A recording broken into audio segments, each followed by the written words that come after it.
Welcome back to Anxious to Aligned, Tuning the Soul. I am your host, Holly Ann, and today's episode is an invitation to slow down, breathe, and explore something that has changed my life and lives of so many of my clients I've worked with: meditation. But not just as a wellness trend or stress relief technique. Today I want to share how meditation becomes a portal within, a sacred space where your mind quiets enough for your soul to speak. So let's drop in, and I want to begin by clearing up some myths. So when people say I'm not good at meditation, what that really means is my mind is busy and I can't stop thinking. But here's the truth. No one gets good at stopping thoughts. And that's not the goal. We have between 60 and 70,000 thoughts a day. It is physically impossible to stop any of that.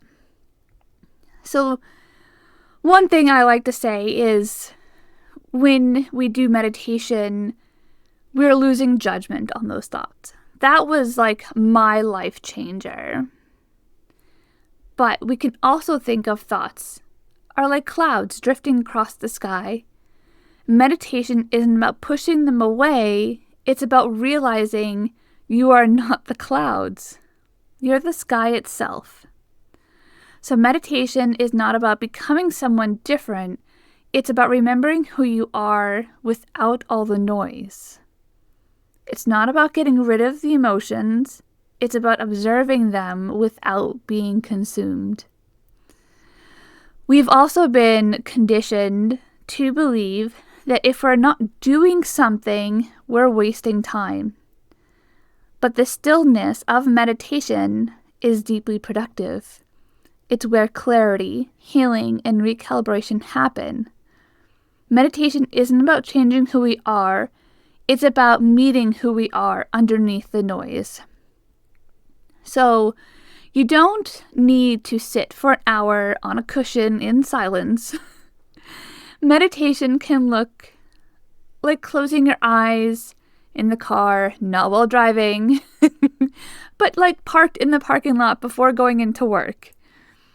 It's like watching your breath in the shower, noticing your thoughts on a walk. It's the return to awareness. And that can happen anywhere. And so I want to shift into the science part of it for a moment. So when we meditate, our brainwaves slow down. You transition from fast alert beta state into a slower, more restorative waves. So we have alpha waves, which are calm, focus, and creativity. You might feel this during a gentle breath meditation or a nature walk. Then we have theta waves, which is the real deep relaxation and the subconscious access. Often activated in guided meditation, sound healing therapy, or right before sleep. Delta waves are the slowest. So deep thinking, deep sleep, I don't want to say thinking, deep sleep, cellular repair, and deep spiritual connection. So these aren't just abstract states. In theta, for example, your body naturally produces more GABA, a neurotransmitter neurotransmitter that calms anxiety. Your amygdala, the fear center, slows down. Your vagus nerve activates, shifting your body into a rest and digest. So side note, you can't digest food if you're stressed out, if you're anxiety. So hence the belly fat. So that can be like a great side effect to doing all this is, decrease in weight, belly fat, stuff like that. All right, back to where we are. And so while it may just look like you're sitting there, your body is literally rewiring. Your heart rate drops, your immune system gets a boost, your stress hormones decrease. Over time, meditation even thickens areas of the brain associated with self-awareness, emotional regulation, and compassion. Meditation heals us on a neurological and energetic level. So it's not just spiritual, it's deeply biological. So I want to go on a little bit more how silence is a soul portal. So silence can feel very, very terrifying to some of us, especially if we have been trained to avoid our feelings, distract ourselves, or stay busy to be productive. But silence is truly sacred. It's in the silence that we begin to hear a different kind of voice, and not a voice of the inner critic or the taskmaster or the worry loop, but the soul, your soul's voice. The one that speaks gently, clearly, and without judgment. Meditation becomes the meeting point between self and soul. So when we sit, we say, I'm willing to listen. And there's something I've noticed again and again. Sometimes the silence shows us things we've been avoiding. That's part of the work, to sit with those parts, not to fix, but to witness. The healing begins when we stop running. In the quiet, you may finally meet the parts of yourself you've abandoned, and you'll realize they were never broken, just wanting and waiting to be heard. This is where trust is built between you and you. So you don't have to meditate like a monk to get all the benefits. There are many doors into a meditative state, and it's important to find the one that works for you. So I want to break a few down. So breath awareness, simply following an inhale and exhale, anchoring into a rhythm of breath. And this is really great for grounding.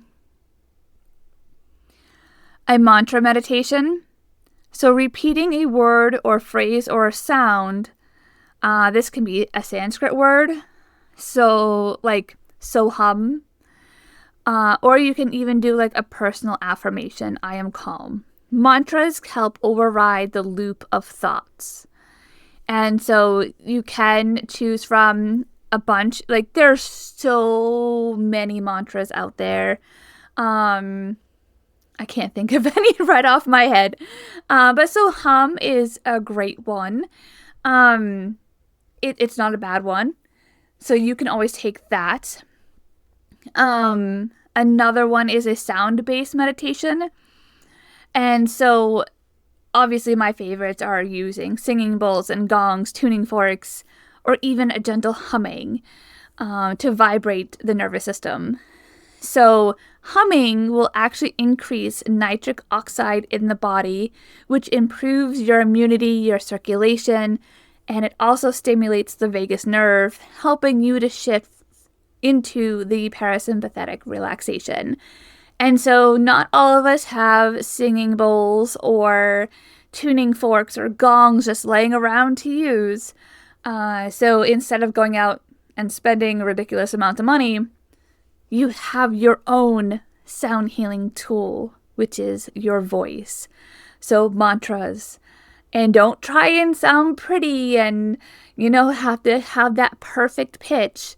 Your voice, the way it sounds, and Sanskrit words are great because it's the tone that goes along with that one. Like so hum. It's also humming. But there are specific words and pronounced specifically so you get that vibration of the word.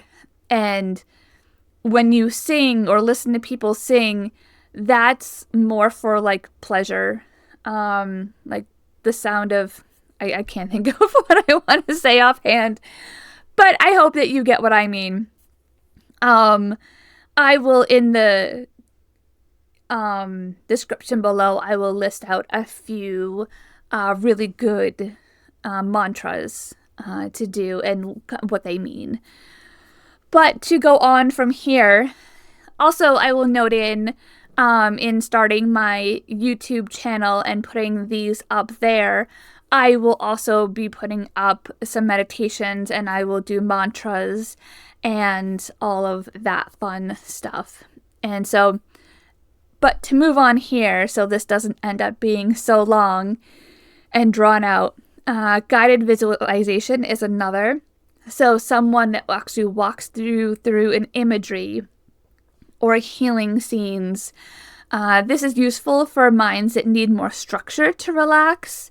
And this is one that I found great with, especially with that ADD mind of, keep fading off between the bowls, gongs, and stuff like that keep me pulled back in. Also, guided visualization really helped me because I have a great imagination, and so I can really imagine things. Sometimes it's hard to imagine things. I think as long as it's me creating it, it's fine. But if someone's asking me questions like in hypnosis, I find I turn to an analytical side and I start questioning things. But anyways, that is not this point. Sometimes what you can do is instead of maybe instead of breathing, maybe you can find your own happy place. Really sink in, breathe, relax, and go to this imaginary place that you love. You imagine it however you want, and that will be your sacred space. And you can go back to it at any point. Another one is body scans. So bringing awareness to different parts of the body, releasing tension with breath. This is a great practice to reconnect with your physical form and anchor your awareness into the now. Another is silent and open awareness. So sitting in pure presence, observing without a focal point. This one can be a little intense. So it's best for those who have like an established practice. So you might resonate with one or many of these, but there is, to bring it down in full circle, there is no wrong way. Only the way that brings you closer to presence. And so again, no right or wrong way to do this. It's whatever feels best for you. And so I do want to go on to this part I hear all the time. I tried meditation, but I couldn't stop thinking, so I gave up. Here's the loving truth. You're not supposed to stop thinking. You're supposed to become aware of that you're thinking. That's the practice. You're training your mind to return over and over to the breath, to the body, to the moment. So, like I said, you just want to lose judgment.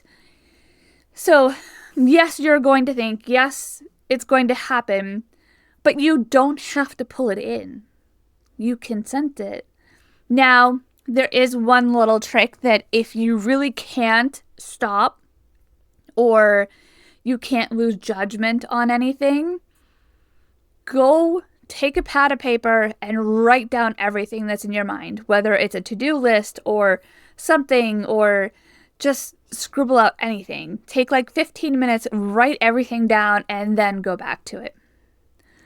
So here's a gentle way to start, or a few gentle ways to start. So set a 2-minute timer and do nothing but follow your breath. No expectations.